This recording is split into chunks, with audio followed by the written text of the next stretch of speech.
Welcome to Earth, a love story. Written and read by Robin Lassiter. Chapter 5. And what if in your dream you went to heaven and there plucked a strange and beautiful flower?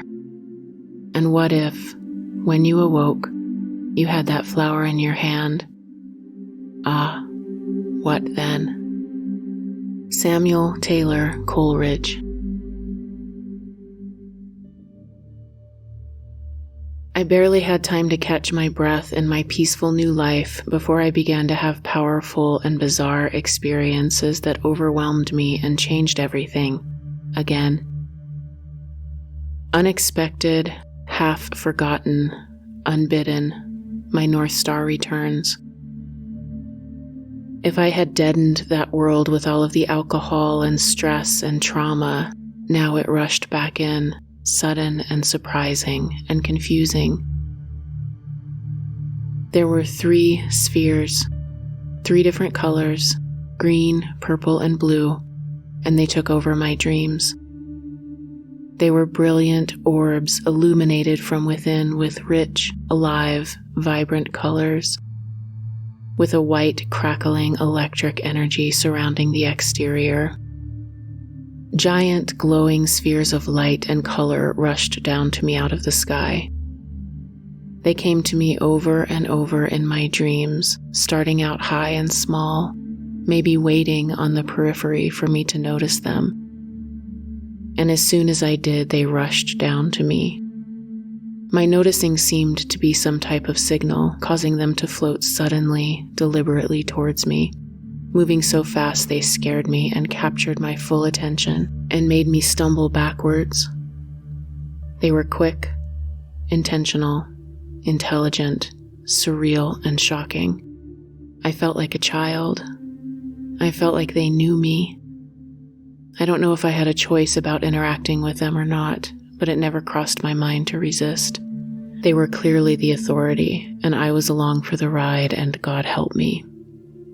They felt familiar and foreign, baffling and special and frightening. It was like remembering that magic actually was real, and that we really could bend spoons if we could only remember that it is ourselves and not the spoon that bends.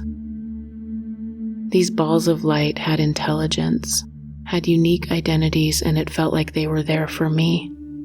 It felt extremely personal, and they brought with them both a terror and a monumental, paradigm-shattering hope that I could not fully bear. It felt like everything I suspected and dared not to wish for was actually true, but I didn't have time to think about any of that because it was all so shocking. I let it in a bit at a time, making space for it as I was able. The spheres showed up when I was dreaming dreams of chaos.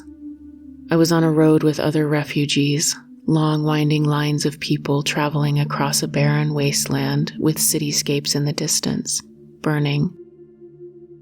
The air was thick with poisonous black smoke and explosions and fear, and the people around me were doubled over, choking, covering their mouths with whatever bits of dirty cloth that they had. I felt like I was there to protect and guide them, but the reality was that I was in the same boat as everyone else. I was them, among them, and had no way to help. Down came the spheres, incongruous, right in the middle of the dream, moving fast and getting so close they overwhelmed everything else. In another dream, I am crouched behind rusted, mangled metal. The spheres descend from an orange sky over a red earth directly to me, and in the background, again, cities are boiling with smoke and fire and chaos. Next to me, children and mothers are hiding behind whatever they can find, and all I have to share with them are my clothes. But I'm afraid, because if I give my clothes away, I'll have nothing to trade later when I need food or water or shelter, and then what? I look from the spheres that are getting closer and closer to the children next to me, and back again to the spheres, and I don't know what to do, and I fall unconscious inside of my dream. These dreams continue every night, and every night the spheres come to me, and every morning I wake up with a single thought in my head, always the same. You are not prepared. Fuck. I wipe the sweat from the back of my neck and calm down and spend the mornings rationalizing. The world is big and wild, and my brain evolved to hold the well-being of a small tribe, not my new global family shown on every news channel suffering and in need.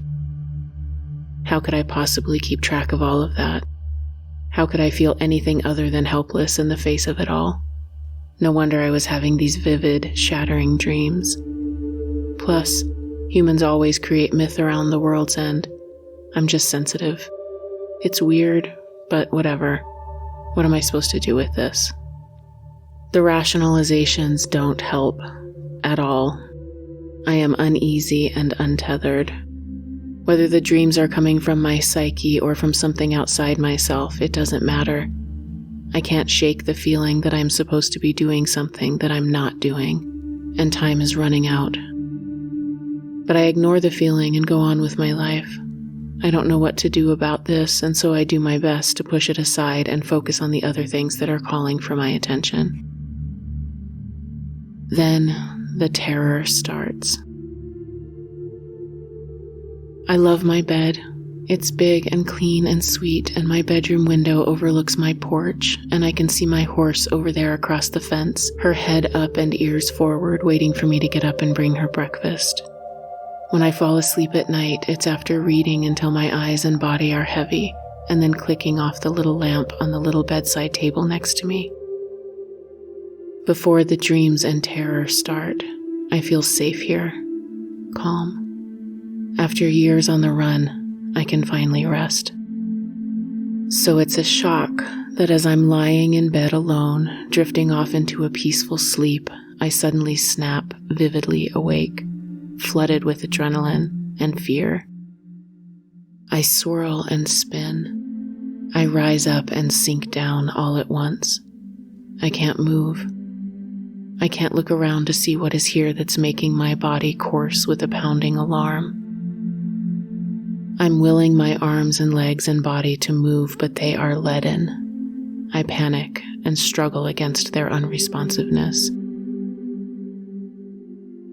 I am paralyzed, alert, awake, trapped inside myself. The more I panic, the worse it gets. I can't move my head. I can't look, but I can feel a dark, shadowy, terrifying presence. It is just outside my line of sight. No, shit. Now it is right there at the foot of the bed. I can feel the bed moving under the weight of it climbing up. I can't move. I can't scream. It crawls its way up the bed, and I can feel it over me.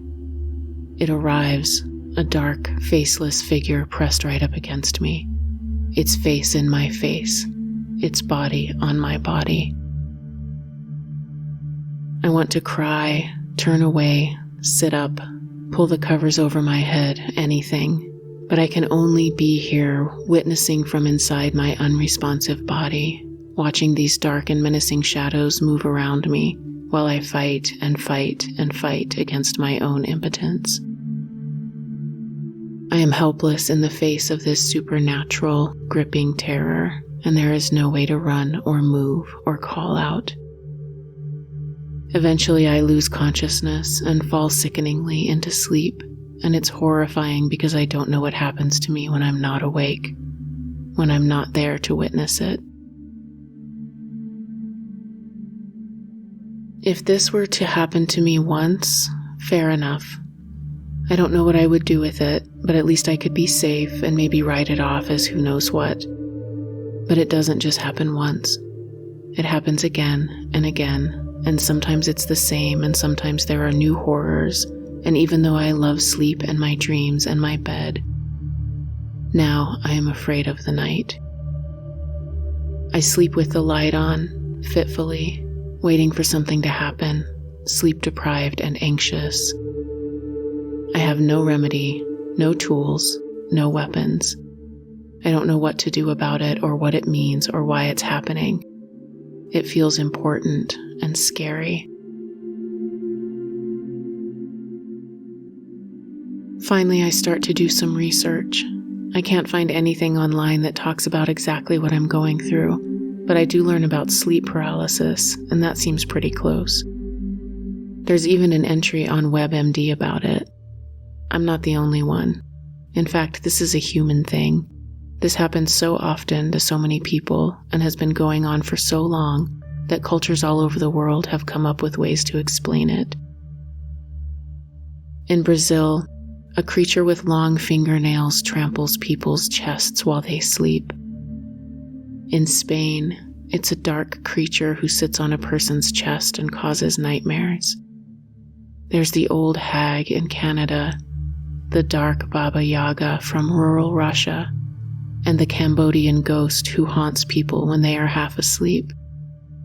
There are the jinn of Southeast Africa, the demon lover of Hungary, and my favorite, the Pashtun thumbless ghost who tries to strangle you in your sleep but can't because no thumbs.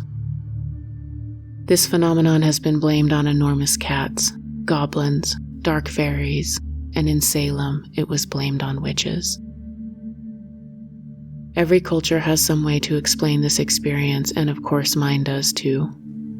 Here, sleep paralysis is classified as normal. The body does become paralyzed and lose muscle control, a state called atonia, during parts of the sleep cycle so that we don't act out our dreams. It becomes a disorder, or parasomnia, when it happens outside of REM sleep. The cause is unknown. It is a harmless condition, often accompanied by hallucinations and fear.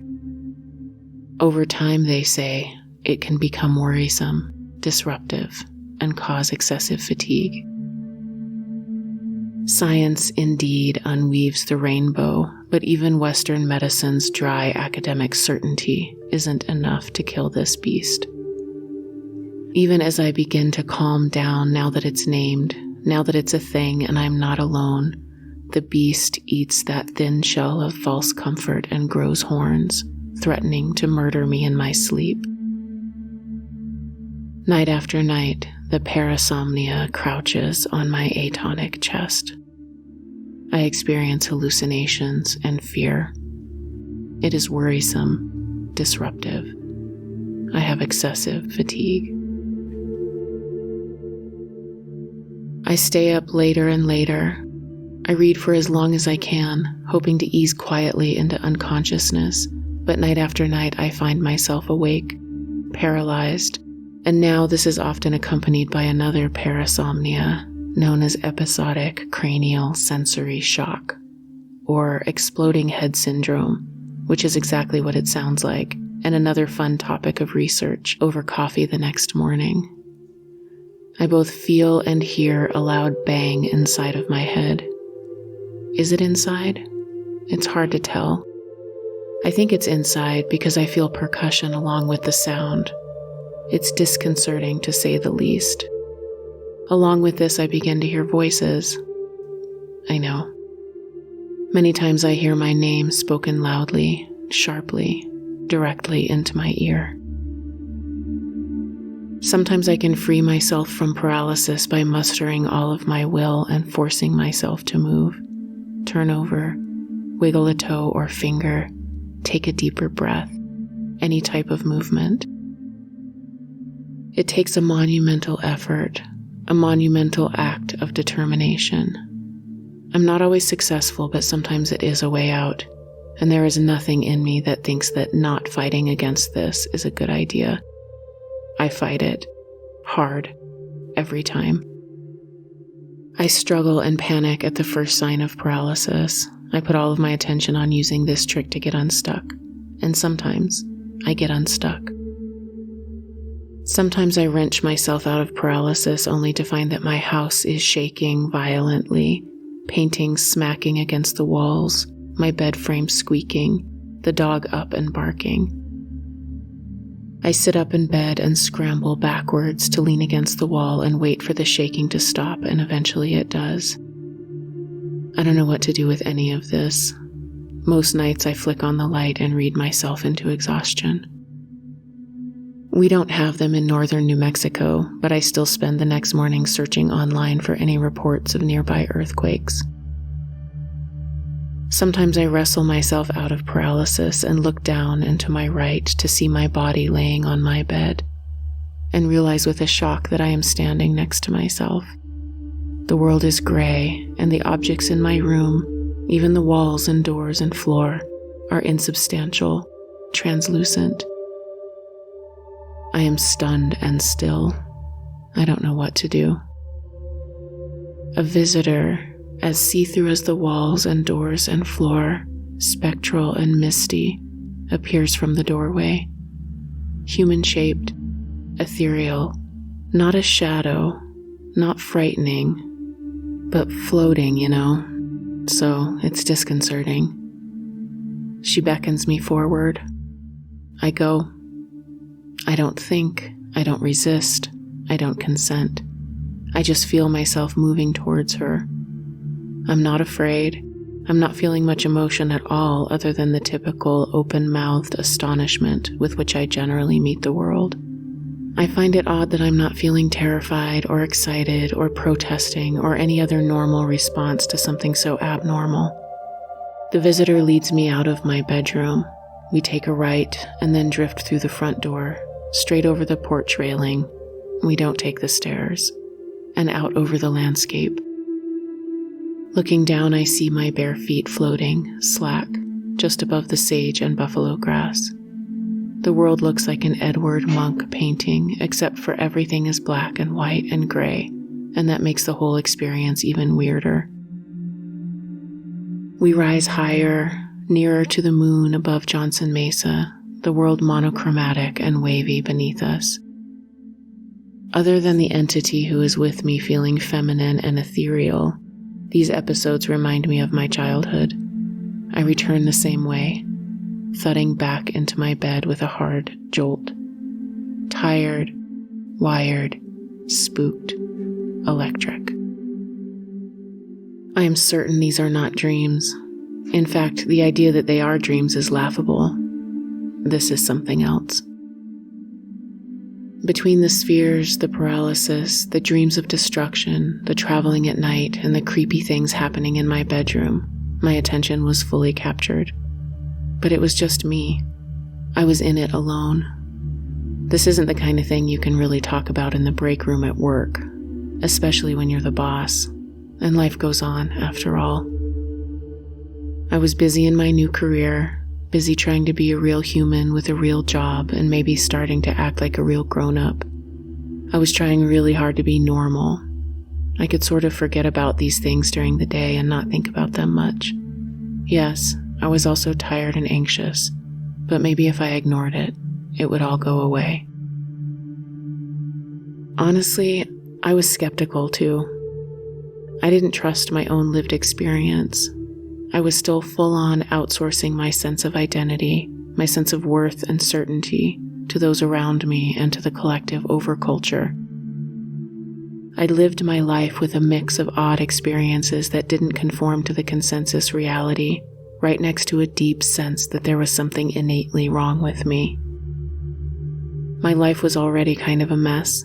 I was just getting on my feet, and the last thing I wanted was for people to know that I might actually be crazy. Flaky, unhinged. I knew I didn't fit in, but I was doing a pretty good impression. Telling people I was hearing voices and having dark shadows visit me at night and leaving my body to fly around wasn't going to get me closer to the safety I was always seeking. Plus, historically, the response to this kind of thing ranged from being laughed at to being burned at the stake. Better to just keep on keeping on. Better to just go to work every day, push through, wait for this to pass. But there's a thing that happens when you don't trust yourself. It's bearable with smaller things, although it eats at you. Bigger things, though, cause bigger issues. The more I pushed down my own authority, my own knowing, the worse it got.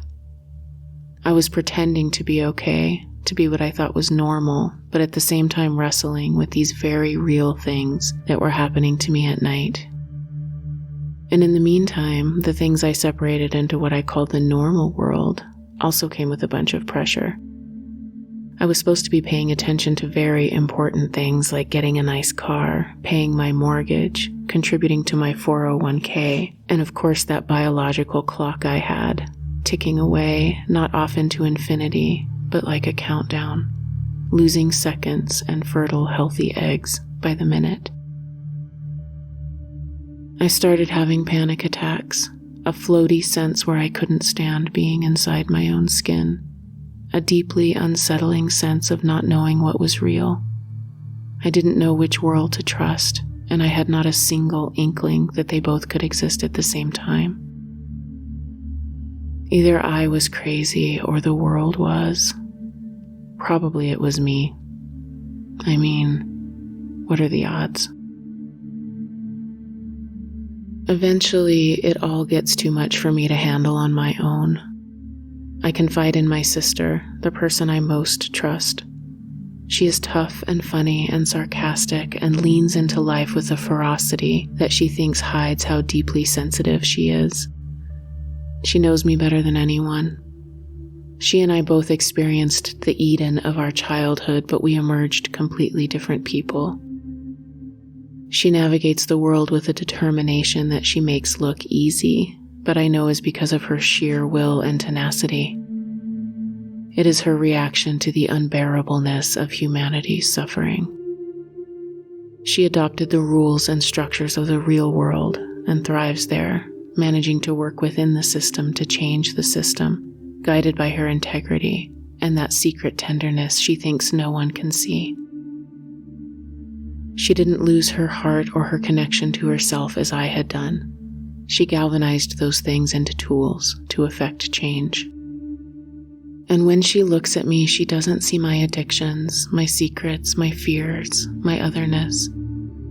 Where I see myself flailing, scrambling, struggling to keep my head above water, she sees me pivoting, courageous, living life on my own terms according to some magical internal compass. She envies my freedom. She wrote about us once and read it to me over the phone on one of our weekly calls. Two sisters are walking down the street. One is dressed conservatively in sleek black and white, and she's wearing heels. The other is in earth colors, wears flip-flops and a scarf that serves no purpose. Black and white sister looks at colorful sister and says, "I don't get your northern exposure, Twin Peaks, 100 years of solitude symbolic notion of life." Here I crack up. "Fuck you," I say. "My scarf serves a purpose." We fall over ourselves laughing at the truth of it, in love with how different we are and how well we know each other.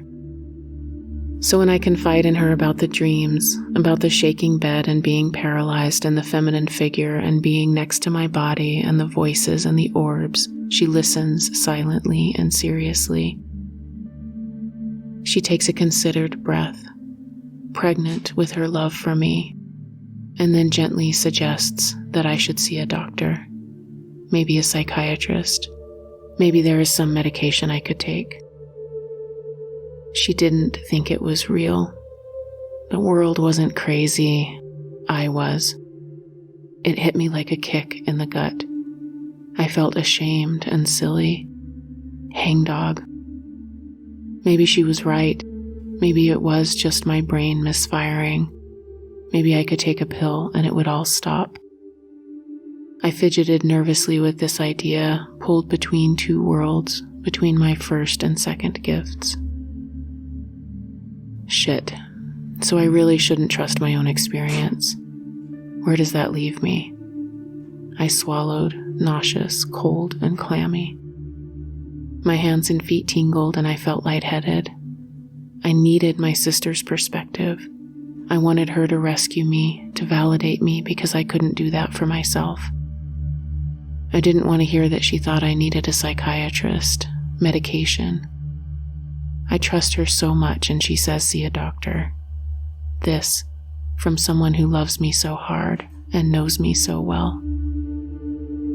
The part of me that claimed the other universe, the strange landscape that wouldn't seem to let me be, was fighting against my first gift, my deep need for external safety. I battled, terrified of surrendering to the world that seemed so solid to my sister, but for me was full of the ghosts of dead horses and unsafe people and systems that made no sense. I didn't know how to be in her world. I'd tried. There was no safety there, no place for me to rest, no greater meaning that I could see, nowhere to cast my anchor.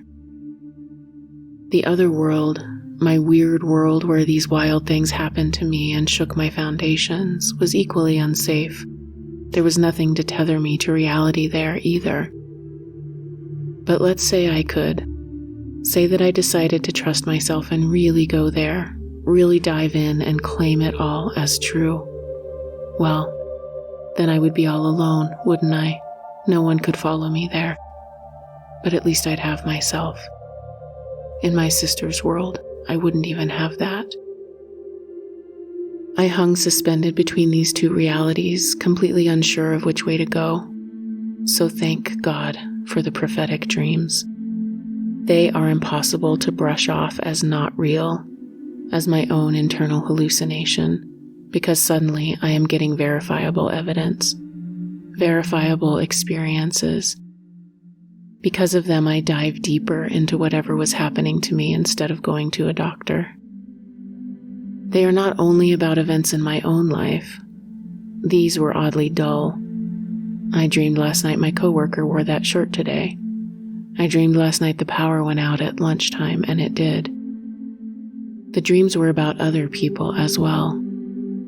I'd have a vivid dream of a friend and awaken to write it all out and send it in an early morning email or text. They'd reply, astonished, excited, and wary. You dreamed about me last night? That's crazy, I dreamed about you last night. There were these spheres of light around you. How did you know I was pregnant? I haven't told anyone yet. Don't tell me if you have more dreams about me, okay? That one you had came true and it freaked me out. My experiences were being externally validated.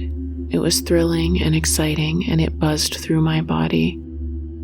Even though the information was oddly impotent, how does knowing someone is pregnant when they already know that help anything anyway? I became convinced this all had a higher purpose, the alternative being that I was crazy. I started to believe that I was being called by something or someone. I started to allow in the idea that there was something going on here, something important. I softened my fear and let a whisper of curiosity come in. And then, as if in response to my softening, I have a completely remarkable experience. One night I am trapped in an unending, rolling, terrifying bout of paralysis. I struggle awake and force my body to move only to immediately be sucked down into paralysis again. It's like drowning. I can't swim in those depths, into whatever I'm being dragged down into, so I thrash my way to the surface, just enough to get my mouth above the waterline for a split second. Enough to sip in a tiny breath, and then I'm under again. Each time I rise, I'm desperate for oxygen. Each time I open my mouth to take in air, the water threatens to pour into me, to choke and drown me, to kill me. I am grasping for my life, exhausted and terrified, and this goes on for hours. Death, or something worse, is coming if I can't fight my way out, and I am fighting hard. The weird part about this paralysis is that while my body is frozen, trapped, terrified, my consciousness is right there, bright, awake, aware. My body doesn't work, but my mind is on super high alert. So while I'm struggling, drowning, fighting, in and out of terror, every time I get my head above water for a second, I'm also trying to come up with a plan, a strategy, some way to free myself. I have no ideas, no tools for this. Finally, though, something floats to the surface for me to grab onto. Something terrifying in its own right. It's the one and only tool I've learned to use in my life. The turn towards it tool. The engage with it, jump off the cliff, pull the rug out, surrender tool. What if I let go? What if I drown and let whatever is going to happen, happen? What if I stop fighting? I don't know what else to do, and once again turning toward the thing that terrifies me is the only option I have left. Even though my heart is racing and I'm sweating and I'm locked inside my body and it's taking so much effort to resist and I am completely terrified about what may happen next, I am out of options. I gather up my courage, sort of internally whimper, and consciously stop struggling. I yield. I stop fighting. I let go, certain now I will sink down into the darkness and it will overtake me. And it does. My stomach rolls and I sink down, and at the same time I am lifted. I get lighter and feel myself being sucked up from my chest. My sight and hearing are saturated by a buzzing vibration that fills those senses completely and then spills out to become my entire reality. This golden white, violent buzzing drowns out everything inside of me and unfolds me, turns me inside out into it, until all that exists is this electric, throbbing vibration composed of both sound and light. You know that scene in The Matrix when Neo takes the red pill and that electronic liquid silver sound takes over and flows down his throat? It was kind of like that in the turning me inside out aspect and in the overwhelm of sound and in how scary it all was. The sound is a fully tactile light so brimming with vibration that I am completely overcome and suspended inside of it, trapped by it, contained within it. I am not in charge here. I am powerless, and this is happening to me. While my physical senses are being filled beyond their capacity, obliterated totally, my awareness becomes sharp and clear. I am no longer encumbered by any part of my brain trying to conceptualize these things. I feel more clarity, more reality than I've ever felt before in my life. I am pure, untethered consciousness, pure witnessing, free from fearful analysis, and the perception tied to the sense of myself as an awareness becomes crystal clear. I'm still me. I'm still an individual, but I have none of the limiting aspects of my personality. All of the context I'd had for myself as an identity with an ego and a concern about my me-ness is simply gone. I didn't even know it existed before this moment, all of that concern and me-ness, but in an instant I know it existed because now it is absent. I am free of all of that and simply am my awareness itself. In possession of this complete clarity, I notice that this sound, this mattered vibration, is actually composed of a multitude of sounds. These sounds are distinct. They have texture, weight, mass. It is as if every sound I'd heard up to that point was two-dimensional, and now I experience a third dimension and maybe a fourth or fifth. They take up space. They saturate the molecules around me in every direction, and I am inside of these sounds. I know what these sounds are. It's not a thought. I don't think I know what the sounds are. I know. This collective density of buzzing vibration is made up of every sound on Earth happening simultaneously in this very moment. I don't arrive at this knowing intellectually. There is no doubt. In fact, doubt isn't even anything I have to get around or through in this space. It simply is not possible for doubt to exist here. It isn't something to even ponder. Doubt has never existed here, even as a concept. These are all the sounds on Earth, happening right now, and I am somehow inside of them. I turn my attention to one specific sound that is contributing to this enormous buzzing resonance. I perceive the rustling of leaves, and immediately I am the one rustling them. Instantaneously, the fullness of this reality rushes in to fill the space around the sound. My awareness is inside of this place, the same way that my awareness is inside of this room as I sit and write these words. It's full, real, rich reality. Much richer, in fact, than my current reality, because all of my physical senses are back and suddenly dialed up to an insanely high new level. It is night. The leaves are dark green and I am sliding through them, low to the ground, almost silent. I am a big, black cat, making my way through the underbrush.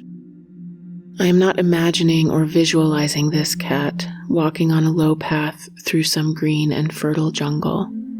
I am the cat, fully embodied inside of this silky black panther. I see through her eyes and I hear every sound she hears. The cacophony of insects in the jungle around me, the scurrying of a nearby mouse, the pointed, waxy, dark green leaves we brush past. There is a low, full, growling rumble vibrating deep in my chest, and that animal resonant bass inside of me feels so good, I almost can't stand it. I am her confidence, her power, and her certainty. I know I will find food. There is no urgency. This world belongs to me. Every part of my body interprets the information around me into a sensory, detailed map. My every sense is expanded in all directions. My ear flicks to catch a tiny noise. My mouth is slightly open, my lungs drawing the warm, heavy air across my rough tongue, picking up a combination of taste and smell, and using that information to populate the forest around me. I am aware of each and every shiny black hair on my sinuous body as an extra sense, an extra layer of connection to my environment. I am possessed of thousands upon thousands of exquisite antennae. I can easily see great detail in the darkness around me. The path before me snaking through the brush, tree trunks and moss and logs and dead leaves rotting. My feet are big, and the keenly sensitive dark fleshy pads electrically connect to the damp earth with every step. It feels luscious, sensuous, to be so fully in touch with all of these rich faculties at my disposal. This is a fully contained moment existing outside of time. I am wholly inside of this moment and experience. Simultaneously, I am aware that at any point I can choose to focus on another singular sound, and I will be there in an instant, experiencing anything I wish, anywhere on Earth. There is no distance to travel, only attention and desire that would yield immediate results. Again, there's no question as to how this is possible, no having to put it together in my brain. I simply know. It simply is. I return my attention to the buzzing and find myself held again and surrounded in that vibration. I have a sense of going higher, of that dropping feeling in my stomach, except I no longer have a stomach. It is a tangible sensation of up, and with it, the light and vibration are suddenly gone, and now this sudden silence is as striking and captivating as the deluge of sound and light had been a moment before. I am aware that I am floating in blackness. The blackness is not an empty void, though, as I would have imagined it to be before having experienced it. It is not a void at all, but rather a space of rich, alive, incredible fullness. There is something in that space, something that this space is made up of, and there is nothing there that isn't that something. It infuses every atom and all of the space in between and inside the atoms, so that there is absolutely no separation. I am not floating in a vast vacuum. I am suspended in a dense ocean of alive intelligence. I notice that I am without a body.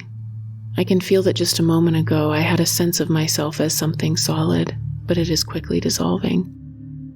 It isn't my idea of myself that is dissolving per se, and it isn't my physical body that is dissolving, because my physical body is definitely not here.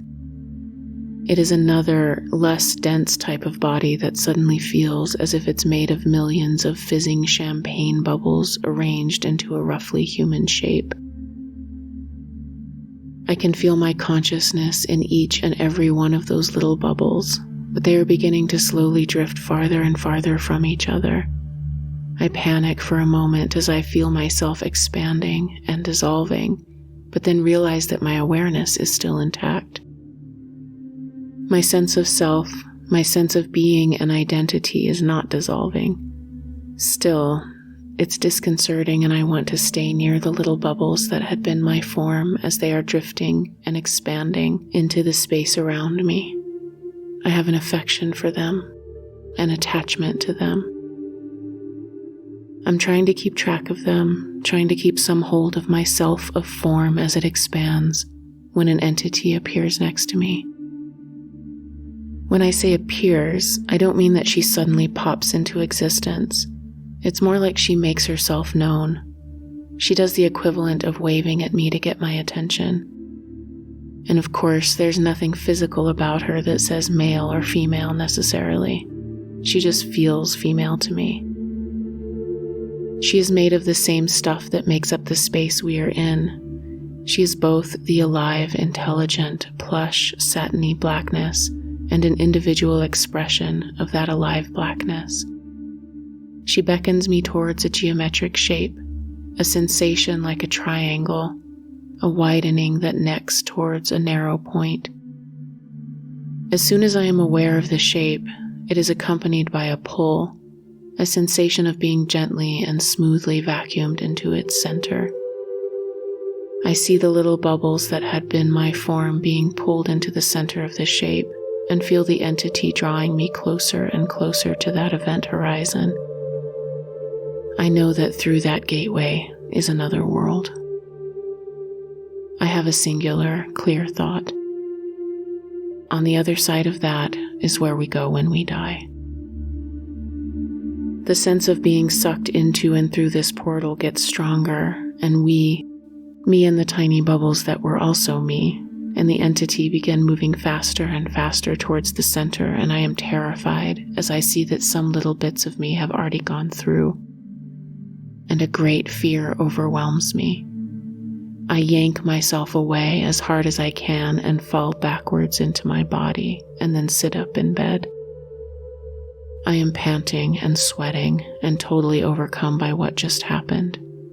I am gasping, stunned, but oddly, even though I am shocked, flooded with adrenaline and completely wide awake, I feel myself slowly lie back down, and I swear the very instant my head hits the pillow, I fall immediately asleep and directly into a vivid dream. I am standing at the bottom of the ridge that makes up the northern boundary of the land where I grew up. I am on the north-facing side of that ridge, one valley over from the dome. I am standing in a field of deep, unbroken snow. Dark spruce and oak and ponderosa make up the steep ridge to my left. I know exactly where I am. Ahead of me I can see the swampy meadow where my sister and I rode our horses and played, now frozen and buried for the winter. The forest continues on from my left, keeping to the ridge, not extending down into the snow-covered meadow, but sweeping around it in the distance, and then eventually traversing across the valley. From that dark horizon line on the other side of the meadow, right where the white field of snow meets the tree line, 4 massive figures made entirely of white and golden light, the same white and golden light I had been inside of, loud and buzzing then, but silent now, rise up before me. They are both one unit, one giant concentration of light connected together, and also are separate beings with 4 distinct head and shoulder shapes, the entirety of them contained by a silent, electric, crackling, white edge. They loom higher and higher, bigger and bigger until they are taller than the top of the ridge, and even though the horizon line from which they emerged is at least half a mile away, I have to tilt my head back to look up at them. They speak as a collective. We are here for you when you are ready.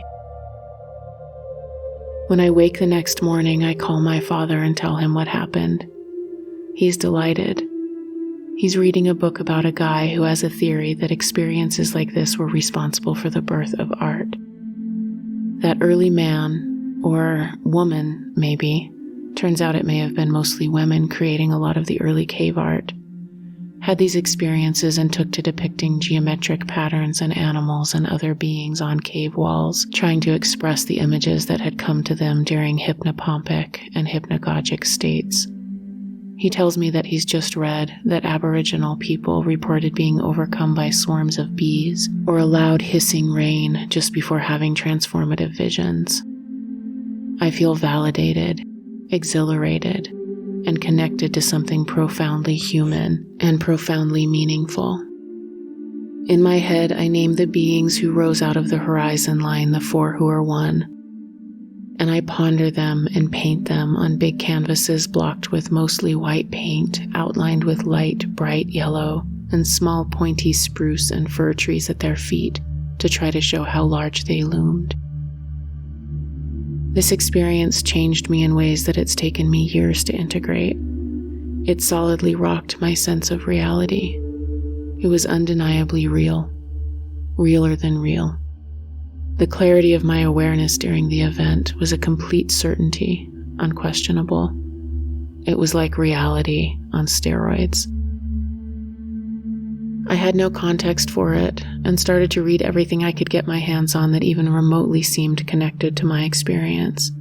I was interested in learning everything I could, and maybe I was looking for some proof that what I'd experienced was actually happening outside of consensus reality. But the truth was, I had my proof. I was lit up, on fire. I broadened my perception of the world to allow space for a larger landscape, and today, over 10 years later, I can remember it as if it just happened this morning. It was not the last time I went through something that profoundly changed me, and it was not the first time that I had been in unfamiliar landscapes. But to this day, it remains for me a singular, resonant, vibrant touchstone. After this experience, my dreams became even more vivid, but also more conversational. The Armageddon vibes relaxed, and instead, when the spheres visited me, they began to teach me things. Now, when they floated down out of the sky and quickly made their way to me, one would present itself, come forward, and school was in session. I went to sleep slightly excited, nervous, and woke up exhausted, Tharn. My life took on the energy of a training montage in a movie. I fell asleep bouncing from foot to foot, smacking my gloves together, shaking out, getting loose, getting ready. Those first beats of Eye of the Tiger playing in the background. I come to call this time in my life alien school.